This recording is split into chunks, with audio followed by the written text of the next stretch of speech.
এই ভিডিওর উদ্দেশ্য কাউকে আঘাত করা নয়, বরং ইতিহাসের কিছু গুরুত্বপূর্ণ বৈষম্য তুলে ধরা। সকল ধর্ম ও জাতির প্রতি আমাদের সম্মান রয়েছে।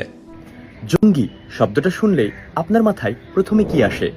একটা পাঞ্জাবি টুপি পরা লোক, যার কিনা মুখ ভর্তি দাড়ি, খুব ঊর্ধ্বে হলে সঙ্গে একটা হাজি রুমাল, আর মনের মধ্যে একটাই সূত্র: মরলে শহীদ, বাঁচলে গাজী।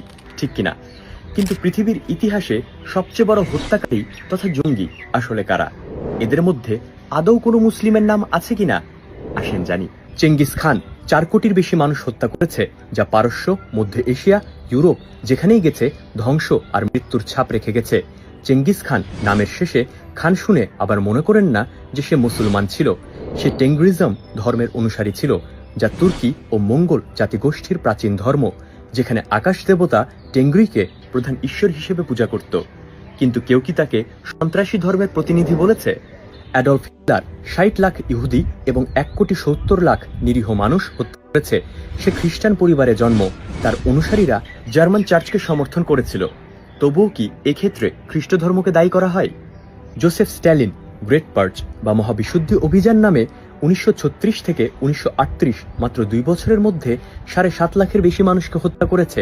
সে ধর্মে বিশ্বাস করত না, কিন্তু তার শাসন ইউরোপের অংশ। তবুও কি ইউরোপিয়ান সভ্যতাকে বলা হয় খুনিদের সভ্যতা? বেনিতো মুসোলিনি 7 লাখ ইথিওপিয়ানস, 50 থেকে 70 হাজার লিবিয়ানস মানুষ হত্যা করেছে শুধুমাত্র আফ্রিকায় উপনিবেশ স্থাপনকালে। কিন্তু কেউ কি তাকে ধর্মীয় জঙ্গি বলেছে? ভ্লাদিমির পুতিন চেচনিয়া থেকে শুরু করে সিরিয়া পর্যন্ত হাজার হাজার নিরীহ মুসলিম হত্যা করেছে। বেনিয়ামিন নেতানিয়াহু গাজায় হাজার হাজার নারী শিশু হত্যা করেছে এবং এখনো করছে। জর্জ বুশ ও আমেরিকা ইরাক, আফগানিস্তান, সিরিয়া, লিবিয়ায় 50 লাখের বেশি মানুষকে হত্যা করেছে, যার বেশিরভাগই মুসলিম।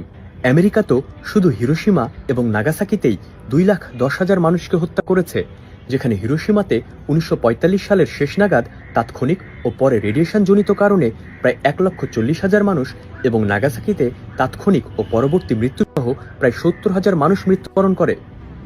1947 সালে ভারত ভাগের সময় প্রায় 23 থেকে 32 লাখ মুসলমান, হিন্দু, শিখ প্রাণ হারিয়েছিল, যেখানে হিন্দু মুসলিম উভয় তরফেই ছিল হিংসা। কিন্তু সেখানে আজ শুধুমাত্র মুসলিমদেরই দায়ী করা হয়। আরএসএস ও বজরং দল 2002 সালের গুজরাট দাঙ্গা, বাবরি মসজিদ ধ্বংস, দিল্লি দাঙ্গা সব জায়গাতেই মুসলিমদের রক্ত ঝরেছে। কিন্তু কেউ কি বলেছে হিন্দু ধর্ম সন্ত্রাসের ধর্ম?